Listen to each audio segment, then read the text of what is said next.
Nah, sekarang kita memasuki pembahasan kedua. Ini pembahasan ketiga. Tadi setelah aturan umum, variabel, dan function. Nah, secara umum function itu apa? Seperti rumus matematika. Gampangnya seperti itu. Nanti ada perbedaan sedikit. Function itu seperti rumus matematika. Misalnya fx sama dengan x plus 2y misalnya. Nah, itu berarti function. Nah, tapi nanti ada beberapa perbedaan. Perbedaan apa? Jangan khawatir dulu, kita lanjut. Nah, aturan nama function dulu. Aturannya dengan apa? Nama function itu sama dengan nama variabel. Nah, aturannya apa tadi? Nama function tidak boleh dimulai dengan angka, harus atau apa? Nama function hanya terdiri dari alfanumerik. Terus nama function tidak boleh ada spasi. Itu ya, 3. Rule-nya sama. Nah, ini nggak saya ulangi karena rule-nya sama. Terus sekarang kita mau membuat function, mendefinisikan function. Nah, mendefinisikan function pertama harus ada def. Def, terus ini nama function, dalam kurung argumen dan seterusnya. Kalau nggak ada argumennya, berarti dikosongi saja, dalam kurungnya dikosongi. Kalau ada argumennya dikasih argumen. Kalau nggak ada argumennya, berarti dikosongi dalam kurung. Nah, terus perintah, terus ada return, opsional. Nah, ini opsional. Boleh ada return value, boleh tidak ada. Nah, ini baris terakhir ini opsional, boleh ada, boleh tidak. Nah, nanti kita bahas selanjutnya. Nah, terus yang penting indentasi. Setelah def itu apa? Dia di indent. Setelah def itu dia di indent. Paham ya? Def, indent, terus ini. Paham ya? Nah, jadi ini nggak boleh di sini, nggak boleh ke sini. Terus ini disebut argumen tadi. Kalau nggak ada ya dikosongnya aja, nggak usah tulis argumennya ini. Ini argumennya. Aturan nama argumen sama dengan nama function dan variabel. Berarti apa? Dia hanya boleh alfanumerik dan underscore. Terus tidak boleh angka, tidak boleh ada spasi. Nah, paham ya? Aturannya sama. Nah, sekarang kita kita buat di VS Code. Nah, ini saya buat lagi ya, ini saya close, saya buat lagi 1.02 new file 01, terus ini function, tadi variabel ya, sekarang function.py pakai underscore aja. Nah, sekarang function, tadi membuat function apa? Dengan ditulis def. Nah, def, terus ditulis nama function, terus kalau ada argumen ditulis argumen, kalau nggak ada dikosongi aja. Nah, argumen 1, argumen 2, terus ini perintah, terus return value. Misalnya perintah, ini ya perintah. Nah, ini perintah, terus return value.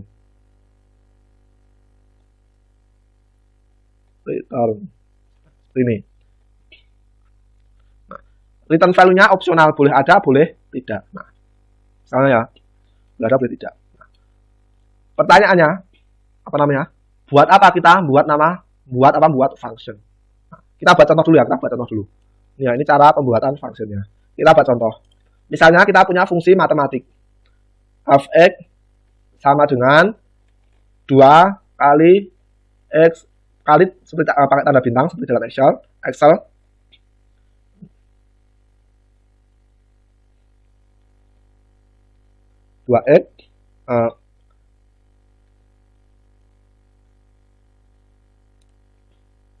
ya 2x, terus pangkat pakai bintangnya double. Misalnya pangkat bintangnya double 3.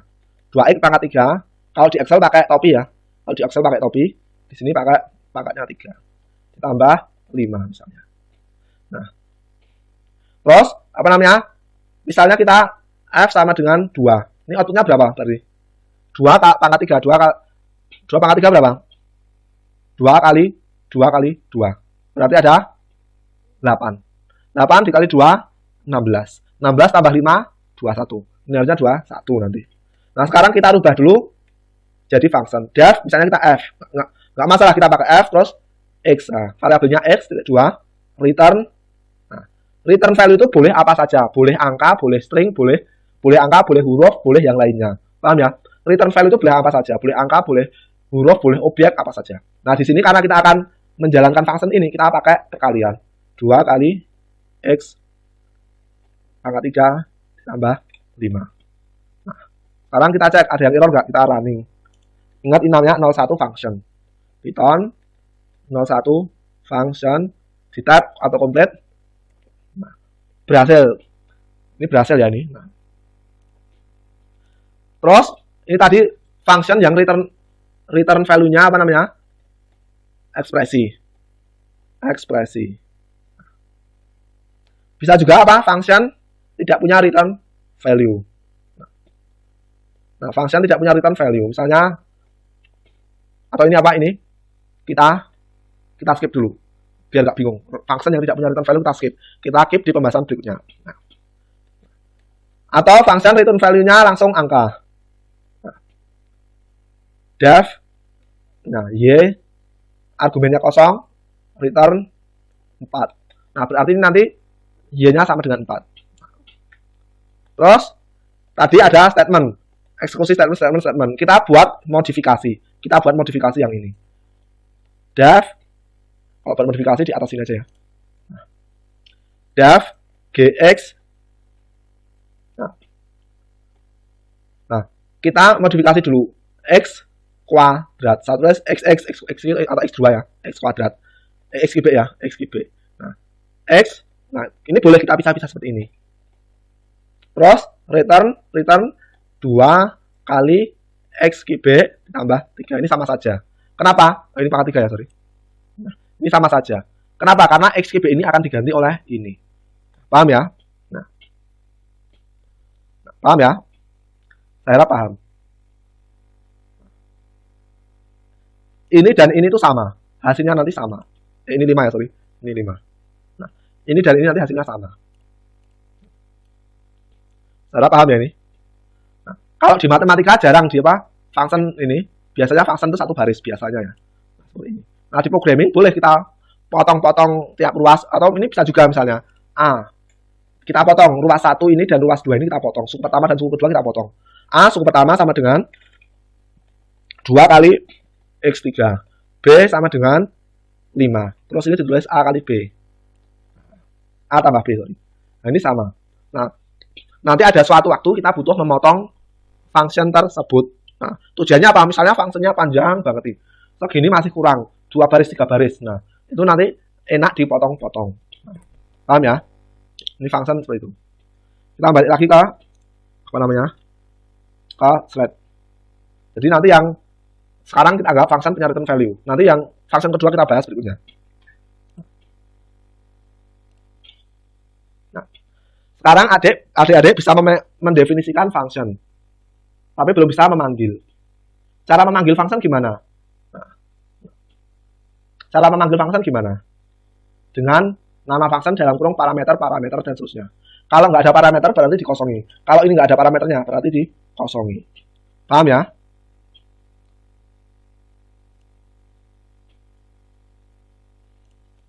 Nah, parameternya itu boleh variabel ataupun nilai. Parameternya boleh variabel ataupun nilai. Paham ya? Sekarang balik lagi ke apa namanya? Test code. Nah, ini sudah tadi ini kita run, ini dieksekusi tapi belum dipanggil. Nah, jadi function itu hanya seperti blueprint, seperti cetakan. Mungkin ini agak membingungkan. Function ini seperti blueprint, seperti cetakan. Nah, untuk memanggil function berarti adik-adik harus tadi nama function dalam kurung. Misalnya apa namanya? fx. Nah, di dalam sini ada argumen. Misalnya kita isi x-nya sama dengan 2. Ini ya, x-nya sama dengan 2. Nah, kita run. Hasilnya berapa? Nggak kelihatan karena belum kita print. Biar ditampilkan pakai print. Nah, sekarang kelihatan. 21.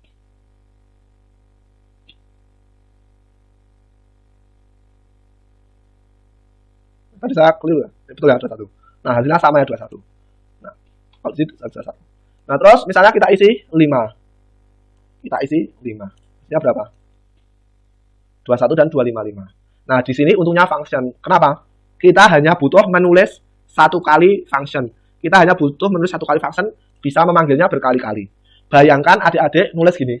Print rumusnya ini. Nah, nulis rumusnya ini. Nah, ini di copy, ditulis rumusnya. X-nya diganti 2. Terus X-nya diganti berapa itu? 5. Nah, Nulis gini boleh, tapi dia apa?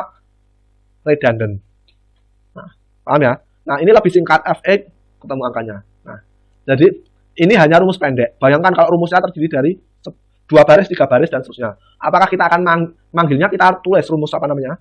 Rumus panjang tersebut. Nah, itu menyusahkan. Nah, kita buat function dengan ini. Nah, dengan adanya function ini, kita hanya butuh menulis sekali, bisa menggunakannya berulang-ulang. Ini manggil function. Paham ya? Paham ya? Sampai sini. Nah, sekarang kita balik, ini saya quote, saya komen. Nah, sekarang saya apa namanya? Panggil, saya nulis def, misalnya y8. Return misalnya 2 tambah x dikali 4.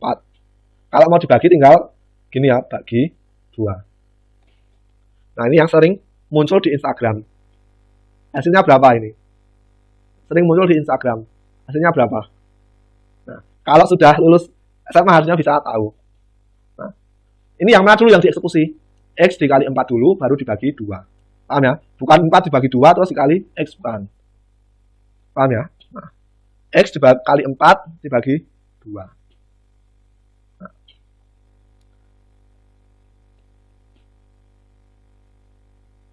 Tapi kalau ini sama saja sebenarnya. Nah, nanti yang ruwet kalau dikasih tambah 1. Ini yang dieksekusi mana dulu? Ditambah dulu, dikali, ditambah, dibagi, atau gimana? Nah, ini sebenarnya sudah dijelaskan waktu SMA ya. Ini akan saya jelaskan lagi. Kalau bagi tinggal di garis miring, bukan persen ya, bukan persen. Seperti Excel.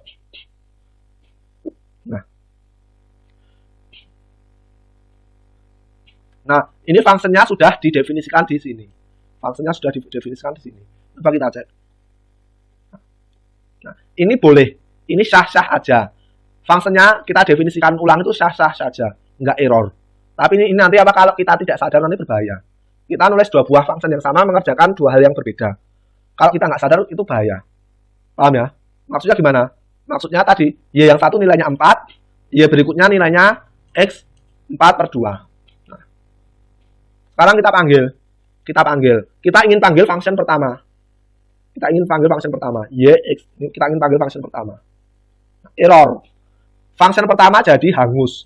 Setelah kita definisikan ulang ini jadi hangus. Fungsi pertama jadi hangus. Ketika kita mendefinisikan fungsi dengan nama yang sama. Paham ya? Jadi hangus. Nah, sekarang kita manggilnya gimana? Harus dengan definisi fungsi kedua. Ini fungsi pertama ini dianggap gugur, hangus. Kenapa? Karena namanya dipakai di fungsi kedua. Nah, boleh. Kalau gini boleh. Paham ya? Nah, tapi tadi apa ini berbahaya. Kalau kita tidak sadar, kita ngira y-nya sama dengan 4. Ternyata kita definisikan ulang di bawah. Itu yang pertama. Ini saya ganti aja y1. Kalau gini boleh. Nah, sekarang kita ingin manggil function di atas ini. Kita ingin manggil function di atas ini. Y1 sama dengan sekian. Bisa nggak kira-kira? Kita ingin manggil yang bawah ini. Error. Kenapa? Karena perintahnya itu dieksekusi dari atas ke bawah. Ketika dia mengeksekusi line ke-26, dia belum membaca line ke-28. Nah, jadi aturannya apa? Jika kita ingin memanggil sebuah function, memanggil sebuah variabel, harus didefinisikan dahulu di atasnya. Nah, kalau ini kita cut, kita masukkan bawah, syah-syah saja. Ini boleh. Jadi function variabel harus didefinisikan lebih dahulu sebelum dipanggil. Paham ya? Function harus didefinisikan terlebih dahulu sebelum dipanggil. Aturan kedua. Nah, sorry, aturan berapa saya lupa. Saya nggak ngitung ya. Nah. Terus sekarang tadi function bisa dengan langsung nilainya bisa langsung dengan variabel. Misalnya kita ingin x sama dengan 3. Terus print y1 x. Ini boleh. Nanti outputnya harusnya ini. Berapa?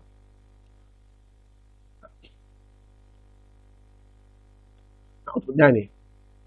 Paham ya? Boleh langsung dengan ini, boleh langsung dengan variabel. Atau boleh dengan variabel dan atau gini, itu nanti kita keep. Nah, sekarang kita mendefinisikan function dengan 2 atau lebih apa? Argumen. Misalnya y2. Ini punya 2 argumen. Argumen 1 atau x1 dan x2.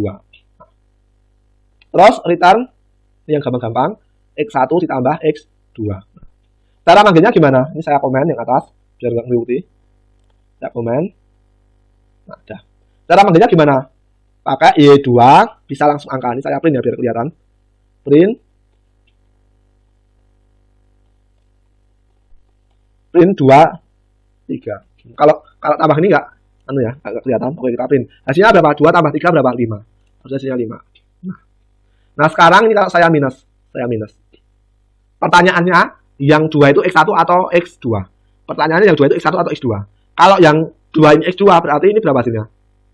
3 dikurangi 2 berarti 1. Nah, kalau yang 2 X1 nanti dia minus 1. Nah, kita cek. Hasilnya apa?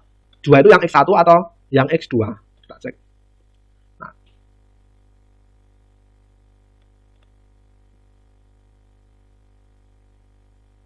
Oh, sorry. Ini print 2, 3 ya, sorry. Harusnya enggak print, ini salah tadi, salah. Ini tadi salah ya ini. Harusnya enggak print gini, harusnya apa? Dipanggil dulu. Tadi error ya. Maaf, salah. Harusnya dipanggil dulu, ini fungsinya belum dipanggil. Nah. Y2 ini harusnya. Pertanyaannya yang 2 ini apa namanya? Yang 2 itu X1 atau X2? Kita tes. Nah, ternyata yang 2 itu X1, yang 3 X2. Nah, manggilnya function itu sesuai urutan di sini. Argumennya itu sesuai urutan di sini. Nah, paham ya? Sesuai urutan berarti 2 itu yang X1, X2 itu yang 3. Paham ya? Sesuai urutan. Paham ya? Kalau kita panggil kosong gini gimana? Nanti error. Dia butuh 2 argumen.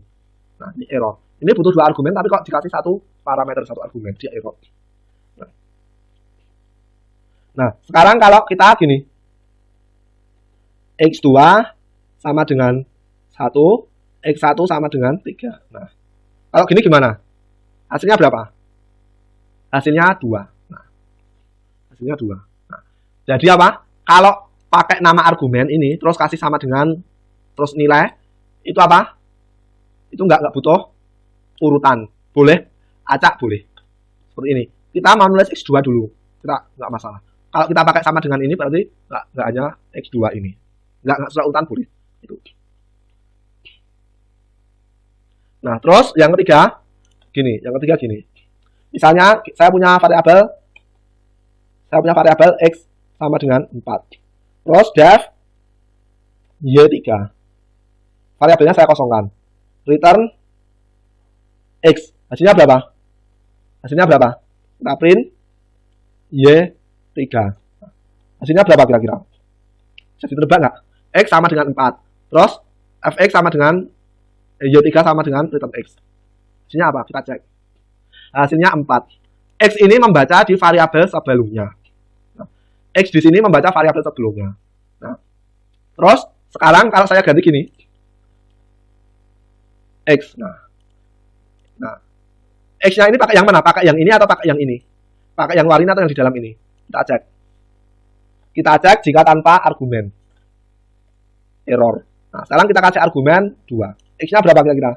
X-nya yang ini atau yang ini? Nah, X di sini itu di sini. Variabel lokal. Nah, paham ya? Saya paham. Kalau di sini tidak ada, misalnya kita memunculkan apa namanya variabel X, tetapi di dalam ini nggak ada yang namanya variabel X. Dia ngambil dari variabel yang lebih luar. Nah, kalau di dalam scope ini, di dalam function ini kita memunculkan variabel X, atau mungkin di sini, di dalam sini kita memunculkan variabel X sama dengan 2. Nah, kalau seperti ini gimana? Dia pakai yang variabel yang paling dalam di sini. Paham ya? Nah, pakai yang 2 bukan pakai yang 4. Nah, apa namanya? Sebuah perilaku yang baik, apa namanya? Kebiasaan yang baik. Kita jangan sampai variabel di dalam function ini ngambil dari variabel luar. Jadi semua variabel di dalam ini harus kita definisikan di argumen atau di scope function ini. Alasannya kenapa? Misalnya saya ingin ngopi function ini di program yang lain. Saya copy di sini. Nah, saya copy di sini misalnya. Di program yang lain saya copy.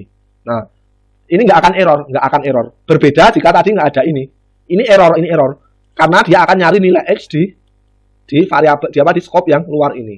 Nah, agar nggak error, semua function itu variabelnya didefinisikan di dalam scope function. Itu ya. Nanti saya delete lagi. Peraturan keberapa tadi? Semua variabel di dalam function itu harus didefinisikan di dalam scope. Jangan sampai didefinisikan di luar seperti ini. Jangan sampai seperti ini. Nah, ini nanti kita nggak bisa copy paste ke program kita yang lain. Karena dia tergantung dengan variabel di luar. Itu ya. Saya harap paham. Nah, itu saya harap paham. Nah, kalau ada dua variabel di luar sama di dalam gimana? Didahulukan di dalam scope. Nah, didahulukan di dalam scope ini. Yang luar ini diabaikan. Paham ya? Nah, kita lanjut. Nah, sekarang kita masuk jenis function. Function ada dua. Dengan return value atau tanpa return value. Nah, kita coba. Nah, tadi selama kita buat ulang, file ulang. Atau kita di bawahnya aja. Nah, selama ini function yang kita gunakan itu punya return, punya pengembalian. Ada function yang tidak mengembalikan angka. Ada function yang tidak y sama dengan x ditambah 2. Nah, jadi ada function yang tidak fungsi seperti matematika. Saya tanda kutip, ada function yang tidak seperti fungsi matematika. Hasilnya angka, hasilnya sesuatu. Dia hanya mengerjakan sesuatu tanpa ada hasil. Nah, contohnya ini kita delete. Nah, terus kita print. Hasilnya apa? X tambah 5. Misalnya gini ya. Hasilnya apa ini? Tidak ada hasilnya. Jadi apa? Fungsinya ini hanya mengerjakan sesuatu, tetapi dia tidak punya output. Gampangannya function itu seperti apa? Seperti vending machine. Misalnya, argumennya itu input. Misalnya adik-adik memasukkan uang, ngasih parameter. Terus nanti keluar outputnya apa? Outputnya minuman. Nah, itu function yang punya return value. Ada function yang hanya mengerjakan sesuatu, tidak ada return value, tidak ada hasil konkret, hasil nyata. Nah, misalnya apa? Misalnya adik-adik nyuruh orang bilang apa? Misalnya adik-adik suka dengan seorang, tapi malu. Nyuruh orang bilang apa? I hate you ya. Nyuruh bilang aku benci kamu. Nah, nyuruh orang aku bilang benci kamu. Misalnya adik-adik takut mau bilang aku benci kamu. Nah, terus nyuruh orang. Nah, adik-adik secara langsung tidak menerima hasilnya, tapi menerima dampaknya. Dampaknya apa? Orang yang dibilang benci kamu tadi marah dengan adik-adik. Ada dampaknya, tapi tidak ada secara konkret, tidak ada barangnya. Nah, itu tanpa return value. Nah, nanti apa? Ada function yang hanya mengerjakan perintah tanpa ada return value. Nah, ini agak membingungkan ini. Yang paling gampang misalnya saya tulis print gini. Print Y. Nah, print Y. Terus saya panggil Y3. Nah, dia nanti akan mengeksekusi baris 44, 45, 46. Di baris 46 dia akan ngeprint Y. Y-nya berapa ini berarti? 7. Kita cek. Nah, betul ya. Dia hanya mengeksekusi tanpa mengembalikan nilai. Nah, artinya apa? Tanpa mengembalikan nilai. Berarti dia tidak bisa disimpan di dalam variabel. Nah, ini nggak bisa ini. Nanti hasilnya non tadi, nggak bisa ini. Terus kita print ya. Print X sama dengan apa? Non. Apa? Karena ini nggak menghasilkan. Nah, kalau kita tulis gini, hasilnya berapa? 7. Nanti 7. Sorry, hasilnya 2 ya. Karena yang dikembalikan X. Hasilnya berapa? 2. X sama dengan 2. Meskipun kita eksekusi, tetapi kalau return value-nya X, dia 2. Nah, paham ya? Ada function yang hanya mengeksekusi, hanya function yang menghasilkan sesuatu. Nah, bedanya apa? Menghasilkan sesuatu itu dia akan bisa disimpan di dalam variabel hasilnya. Nah, ini penting. Terus return value-nya ini nggak hanya angka, bisa juga bisa juga huruf. Misalnya nama saya Haria Dananjaya. X nanti berapa? Apa Haria Dananjaya? Nah, return value itu apapun, apa saja, nggak harus angka, nggak harus huruf, bisa apa saja. Saya harap sampai di sini paham penjelasan tentang function. Paham ya? Nah, tadi function itu ada dua, punya return value sama tidak. Return value itu mengeksekusi perintah. Tanpa return value itu hanya mengeksekusi perintah. Kalau ada return value, dia mengeksekusi sekaligus mengembalikan angka. Paham ya? Nah. Sekarang latihan. Kita punya function fx x kuadrat tambah 5x tambah 2. Buatlah function dengan rumus tersebut. Kemudian tampilkanlah hasil F5, F10, berarti pakai print ya, kalau menampilkan pakai print di layar. Jadi apa? Cara pertama dia mendefinisikan function def fx dalam kurung bla bla bla. Ini ada return value-nya. Terus di return value dimasukkan rumus ini, terus di print panggil function. Nah, sekarang nomor 2. Buatlah function dengan 3 argumen. Kemudian tampilkanlah hasil F123 dan F156 di layar. Mudah ini, insya Allah. Ini balik dengan return value. Terus latihan 2, ini PR juga. Buatlah function yang ngeprintkan ke layar nama kalian. Jadi fungsinya inputnya nama kalian, kemudian nama kalian di return value. Oh, bukan. Yang ini apa namanya? Fungsinya function yang tanpa return value. Nah, jadinya nanti di dalam function tadi mengeksekusi perintah print nama kalian. Nah, tapi nama kaliannya nanti dari variabel dalam scope ya. Misalnya function nama, def nama, dalam kurung x. Nah, x-nya nanti dipanggil diisi dengan nama kalian. Paham ya? Terus nanti bawahnya dieksekusi print x misalnya. Jadi ini nggak ada return value. Nah, sekarang yang keempat ini pakai return value. Buatlah function yang mempunyai argumen tanggal, bulan, tahun kalian lahir. Lalu dijumlahkan, ini dijumlahkan ya. Ini bukan melakukan print, lalu dijumlahkan di return value terus di print di layar. Paham ya?